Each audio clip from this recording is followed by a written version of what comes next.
370 धारा जो क्रिटिकल धारा थी, जिसके लिए दोनों सदनों में बहुत हद तक बहुमत होने की जरूरत थी, ऐसा खिलाड़ी बनाया आपने कि उसने राज्यसभा में ही पहले पास करके दिखा दिया।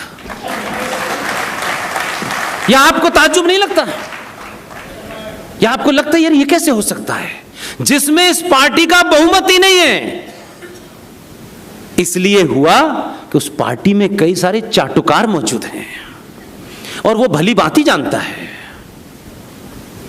जो निंदा वाले थे, उन्होंने ये बात सिर्फ 3 ही लोगों को पता थी कि आज पार्लियामेंट में होने वाला क्या है।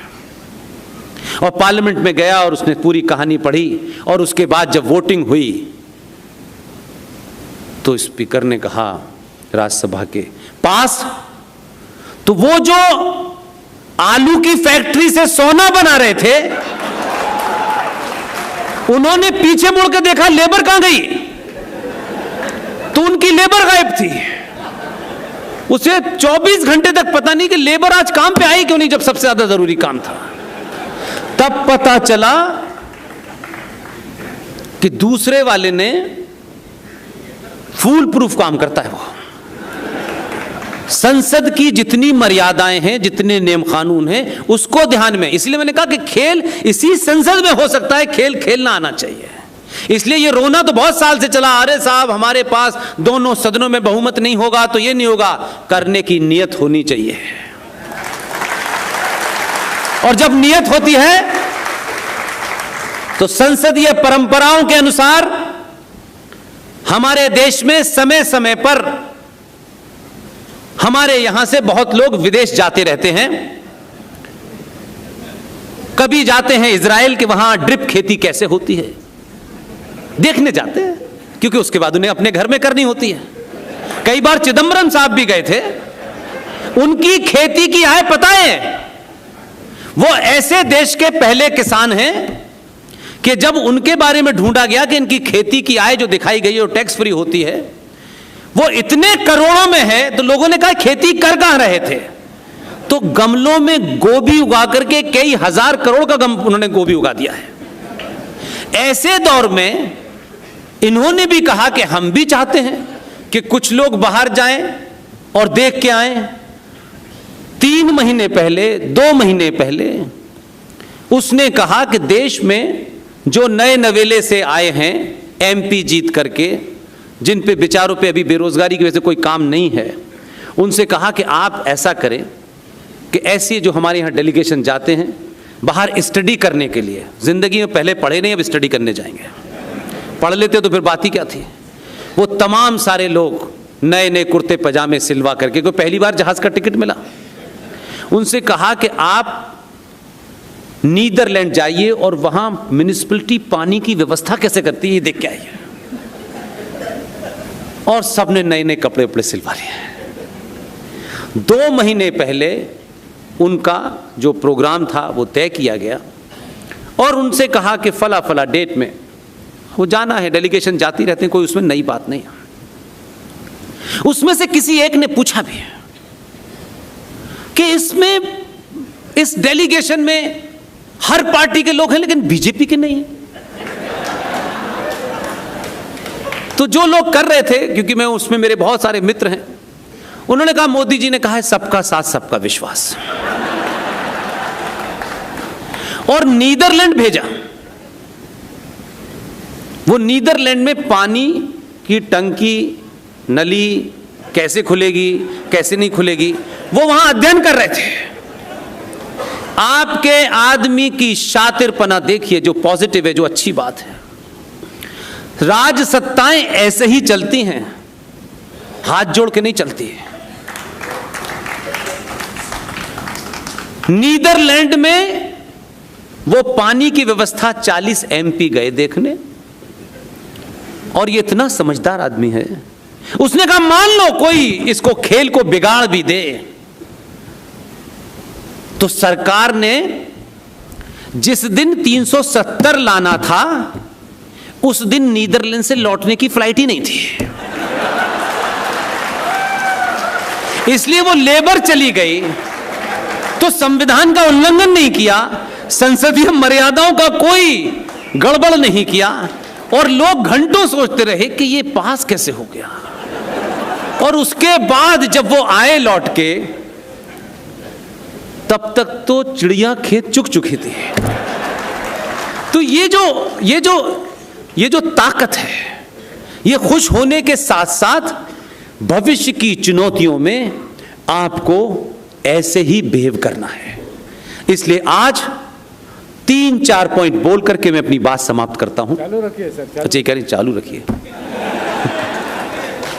देखिए, हमारी खामोशी के कारण, खासतौर से हिंदुओं की सना की और हिंदू पार्टियों और हिंदुओं के ठेकेदारों की मक्कारी, दलाली, उन्हें जो भी गंदे से गंदा शब्द आप दे सकते हैं, जो साहित्य में ठीक लगता हो दे दीजिए। हम समय पे नहीं बोले हैं, और हम में से बड़े बड़े पुरुषार्थी, हर चौराहे पे एक हिंदूवादी मिल जाएगा, हर गली में 3 संगठन मिल जाएंगे। मेरी उनसे कोई निजी शिकायत नहीं है भाई, निजी शिकायत बिल्कुल भी नहीं है।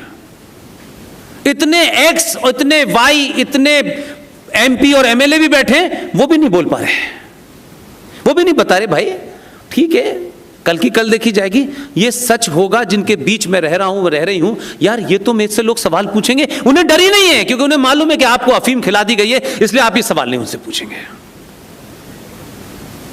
1991 में हमारी चुप्पी और हमारे दलाल नेताओं के साठ गांठ के चलते, मुंह पे कह रहा हूं मैं ये बात, अपनी चाटुकारिता के चलते, स्वार्थ के चलते, पीवी नरसिम्हा राव की सरकार थी, अयोध्या मूवमेंट अपने पीक पर था।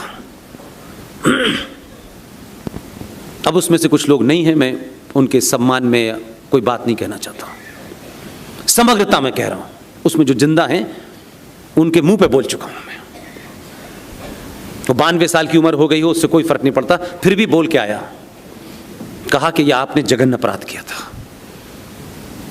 अयोध्या का मूवमेंट चल रहा था, तो हमको अयोध्या बहुत प्यारी थी, अयोध्या का मूवमेंट चला। लेकिन एक पार्टी ने यह साठगांठ की, क्योंकि उस वक्त सत्ता में जो आदमी बैठा था, उससे बड़ा भारत में चाणक्य पैदा नहीं हुआ है। लेकिन वो पार्टी गलत में था, लेकिन अपने समय का इंतजार करता रहा। जब उसके हार्ट का ऑपरेशन हुआ तो लोगों ने कहा ये तो मरवर जाएगा, छोड़ो इसको यार। जब पार्टी क्राइसिस में आई तो ये हुआ कि भाई किसी को प्रधानमंत्री बनाओ तो किसी ऐसे आदमी को बना दो जो हमारे परिवार के लिए चुनौती न बने। तो एक आदमी जिसका हार्ट का ऑपरेशन हुआ, इसके पास कम समय है, इसी को बना दो। ये सोच के पीवी नरसिम्हा राव को प्रधानमंत्री बनाया गया, लेकिन वो भी खांटी का आदमी था। आप देखिए, मैं वही कह रहा हूं कि जो लोग आपके लिए बड़ा करके गए, उनका दल क्या था, उससे उस आदमी को मत आंकिए, बिल्कुल मत आंकिए। आप ही के महाराष्ट्र में वीएन गाडगिल थे कि नहीं थे? लेकिन किसी कांग्रेसी में यह हिम्मत थी कि वीएन गाडगिल के घर के ऊपर सावरकर की आदमकद मूर्ति लगी रहती थी। वसंत साठे कांग्रेस में थे, लेकिन सावरकर के भक्त थे। उसी कांग्रेस पार्टी के दौर में महाराष्ट्र के अंदर मुंबई में सावरकर स्मारक बना। गए हैं कभी आप? जगजीवन राम को भेजा इंदिरा गांधी ने कि उसके इनॉग्रेशन में जाना। इंदिरा गांधी ने वो पत्र लिखा कि भारत की धरती ने ऐसा सपूत पैदा नहीं किया जिसका नाम सावरकर है। उन्होंने चिट्ठी लिख के भेजा। इसलिए किसी के कार्यों पर, और अगर उसने कुछ भी अच्छा किया है जो आने वाली नस्लों के लिए है, तो उसे कहिए, इसलिए कि नहीं वो मेरी पार्टी का नहीं है, वो फलानी पार्टी का नहीं है। पीवी नरसिम्हा राव ने कहा एक कानून बनाना है, हम इसमें सहमति चाहते हैं। कानून क्या था कि हम अयोध्या को उस कानून से अलग कर देते हैं, क्योंकि इससे आपको दुकान चलानी है। और फिर एक कानून बना जो भारत की संसद को, इसकी ताकत ही नहीं है, इसे हमने सुप्रीम कोर्ट में विष्णु शंकर जैन, हरिशंकर जैन ने चैलेंज कर दिया है।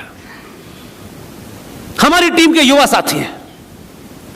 कानून यह बना कि 15 अगस्त 1947 को जितने भी इस देश के अंदर इस्लामिक आताताई और ईसाइयों की हुकूमत में मंदिरों को खंडित करा गया है, मंदिर तोड़े गए हैं, उनका स्ट्रक्चर यानी उनका स्वरूप बदल दिया गया है। मंदिर के अंदर कहीं मजार बना दी गई है, कहीं मस्जिद बना दी